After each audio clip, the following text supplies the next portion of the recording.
Federal government pledges commitment to poverty alleviation. Correspondent examined the importance of vehicle maintenance and compliance to traffic rules during Ember months. Good evening and welcome to NTA Ijebu News at 7. My name is Famoyegun Temidayo. Determined to match words with actions, the retreat for ministers and presidential aide has proactively come up with key performance indicators in the line with the 8 priority areas of the Bola Tinubu administration, with the team delivery on the new renewed hope agenda. Guests on Good Morning Nigerian believe optimism is high that translating the campaign promises to reality will be prioritized across the value chains. Lydia Sampson reports. A performance bond was signed at the retreat by the ministers and other key players, in addition to the resolve for intensified strategic planning and citizen engagement. Guests on Good Morning Nigeria are emphatic that visible results impacting the people will begin to unfold. Key takeaways from the retreat, they noted, revolves around fighting poverty and corruption, job creation, security and inclusivity. The guests are, however, unanimous that enshrining the 3 C's, coordination, collaboration, and cooperation across various sectors is critical. And I will tell you, the president is very determined that this is just not the old times where anybody, any minister or a government official can just do what they wanted. You had to work based on the 8 priorities of the government, and you'll be scored. There was a statement by the president at the opening session where he described where the entire members of the retreat, and by the way, PAMSEX too were there. So he told them to consider themselves in a tunnel, and that the direction that tunnel is leading them to is where they should be headed. Anyone who is thinking otherwise is not part of the team. So he was that clear. That was the kind of energy I saw in the entire 3 days of the process.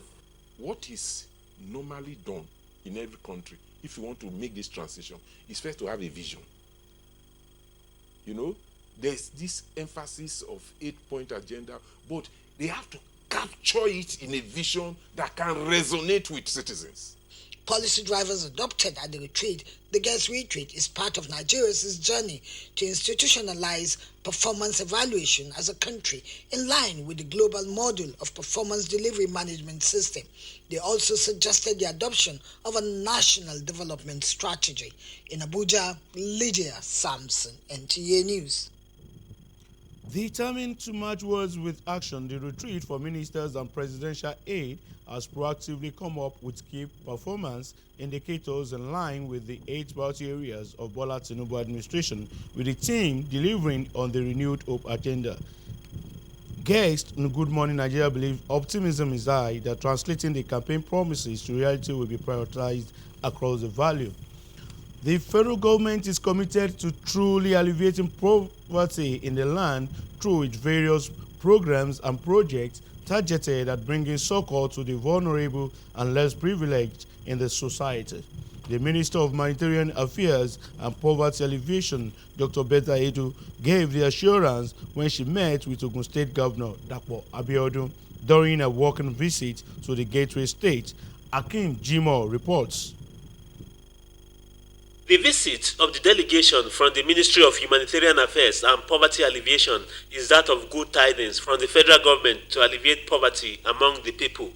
Government targets lifting of 50 million Nigerians out of poverty in line with the Sustainable Development Goal 1 of poverty eradication for all by 2030.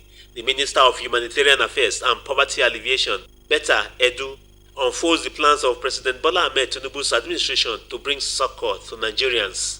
Here is to ensure that we can have the sign-off of Ogun State social register, which feeds into the National Social Register, so they can begin to receive the 25,000 naira conditional cash transfer, which has already started in several other states. Ogun State Governor Dapo Abiodun appreciates the federal government for the interventions. I'm aware that we have a program that is meant for our poor, our elderly, our vulnerable, and for those who actually are in need of it, to ensure that we find a means of, providing cash transfers to them. He assured that all hands are on deck to come up with a comprehensive list of those that really need assistance. In Abeokuta, Akim Jimo, NTA News. Ijebu sons and daughters have been charged to come together with enthusiasm and determination to herald a new era of professionalism and excellence in education in Ijebu land. This came to the fore at the unveiling launching of the proposed Ijebu Professional Excellence University, which took place at the Banquet Hall, Equity Resort Hotel, Iruwa Road, Ijebu-Ode. Olawumi Adeniji reports. In the heart of Ijebu land, where the sun rises with the promise of a new day, a transformative vision unfolds. This is the story of the Ijebu Professional Excellence University, a beacon of hope, knowledge and pride for generations to come. In his welcome address, the chairman of Ijebu Professional Excellence Foundation, Mr. Olusegun Mafe, admitted that the university will not only be a citadel of academic brilliance, but also a crucible of character, integrity, and leadership. The chairman called on all sundry for their invaluable collaboration and assistance through endowments, donations, and sponsorships in the journey and quest to bring the Ijebu Professional Excellence University into ultimate reality. As we unveil our plans and aspirations for this unique university, let us remember the purpose that unites us. The pursuit of excellence is cherished trait associated with Ijebu. The chairman of the occasion, Chief Olabode Oyedele, represented in his keynote address, said IPHU aims to produce graduates who will not only excel in their chosen careers, but can also contribute meaningfully and significantly to the growth and development of Ijebu land and the humanity at large. The secretary of Ijebu Professional Excellence Foundation, Omobatayo Mabiweje, also spoke on the aims and objectives of the university. The vision is to empower our youth, so that they can be self-sufficient in the future. There's no point going to university and you come back, you're not doing anything. The Ijebu Professional University of Excellence is trying to do is one, put together programs that when people graduate from such university, you can go back home, start your own business, even while you are in school. Some prominent indigenes of Ijebu land in their goodwill messages commended the initiative and promised their full support towards the reality of the university. And appreciate the great thinkers that finally didn't fit. And we are making our own Ijebu University. It's a pride on us. And I'm so happy, and I'm going to be a vanguard for the other others that we should join hands to make this project a successful one. It is good to be part of this worthwhile project for the development of our modern life. If truly we are serious and we want to go into this program, we must learn to design a human capital development program. Some of the proposed academic programs of IPHU will include aviation management, medicine, strategic communications, interior design, biotechnology, cybersecurity, among others. In Ijebu-Ode, Olawumi Adeniji, NTA News. Incessant sensitization on vehicle maintenance as well as compliance to traffic rules are pivotal to safety to motorists and other road users, especially during the dreaded Ember months and beyond. Grace Ayonleke find out how this plays out in Ibadan, the Oyo State capital. Last 4 months of the year, commonly referred to as the Ember month, has since time immemorial sent people panicking for the fear of tragedies mystically associated with this period of the year. However, most of the mishaps that occur during the period has been attributed to increase in activities and vehicular movements peculiar to the season. Check this, the tire, then you check the brake oil level and engine oil level. The driver, they should just be focused. From here to Iruwa is 2,500. During the time we have carry Iruwa 800, Igbora 1,000. There is plenty passenger in the park, but this time around, Nothing like that.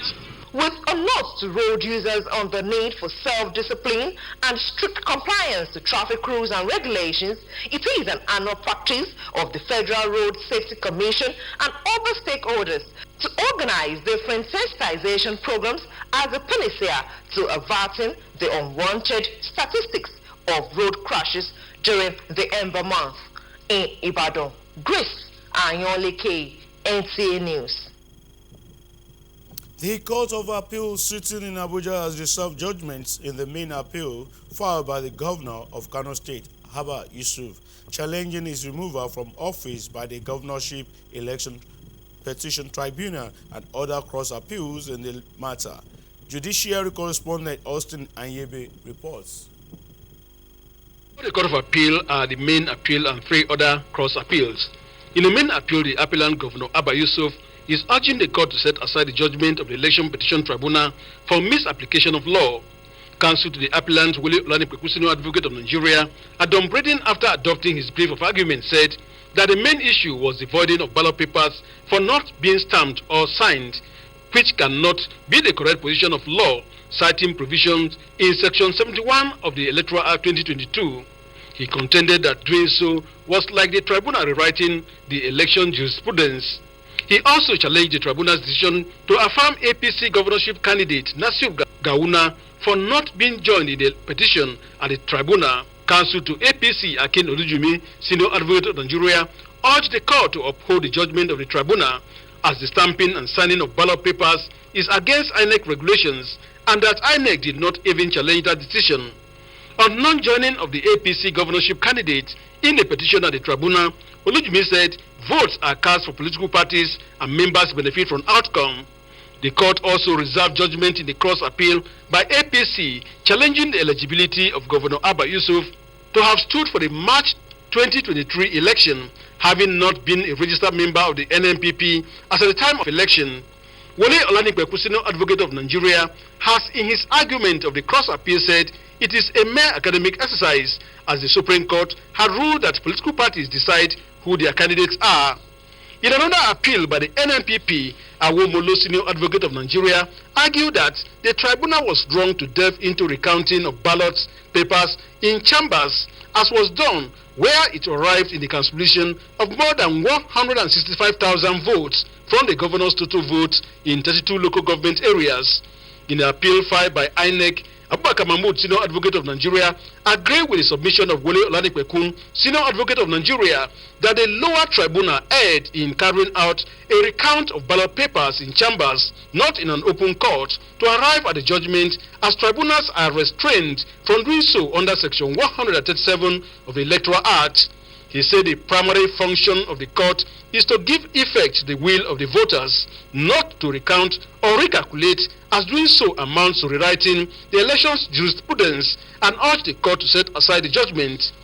But the APC counsel prayed the court to uphold the judgment of the tribunal as all the necessary processes were followed in accordance with the Evidence Act, citing some cases. The Court of Appeal has up to 20th of November 2023 to give verdict on the appeals heard. From the Court of Appeal, Austin Anyebe, NTA News. The Inspector General of the Police, Kayode Egbetokun, has ordered the deployment of Imo Commissioner of Police, CP Mohammed Bade, to the force headquarters on special duties. A statement by the force notes that the IGP's decision to redeploy the CP underscores the police force's unwavering dedication to upholding the rule of law and maintaining strict neutrality throughout the electoral proceedings, while assuring that the deployment is not an indictment on the affected officer. Rather, it's part of a broader strategy aimed at bolstering security measures, promoting transparency, and upholding the integrity of the electoral security management. The Inspector General of Police, Kayode Egbetokun, has ordered the distribution of additional 220 operational vehicles, including water cannons, armored personnel carriers, helmets, bulletproof vests, and tear gas canisters to the 3 affected states to intensify security arrangements for the elections. A statement by the force notes that the IGP had earlier organized trainings for the police officers who are involved in election security management for the November 11th governorship election and sought the approval of the federal government for the payment of their allowances and other necessary support to boost the morale of the officers during the operations. The Inspector General of Police thereby urges all stakeholders in the 3 states to embrace peace, uphold the sanctity of the rule of law, and be law-abiding in their endeavors before, during, and after the elections. And here ends the news tonight. Good night.